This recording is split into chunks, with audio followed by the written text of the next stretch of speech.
কান্দিরপাড়ের পাশে অবস্থিত ধর্মসাগর পাড় বা ডিএসপি, এটি মূলত ডিএসপি নামে অনেকের কাছে বেশি পরিচিত।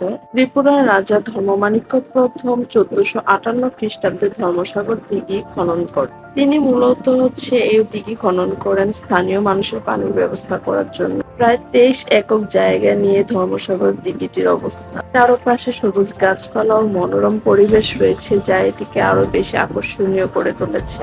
ধর্মসাগরের চারপাশে অনেকগুলো গুরুত্বপূর্ণ স্থাপনা রয়েছে: কুমিল্লা স্টেডিয়াম, কুমিল্লা জেলা স্কুল, পৌর পার্ক, নজরুল স্মৃতিসৌধ, বিভিন্ন রেস্টুরেন্ট ও ক্যাফে। ইএসপিতে ঢোকার জন্য কোনো ধরনের প্রবেশ ফি নেই বলে অনেকে এটিকে সকালে হাঁটা ও ব্যায়ামের জন্য এবং পরিবার নিয়ে ঘুরতে যাওয়ার জন্য ফটোগ্রাফির জন্য বেছে নেন।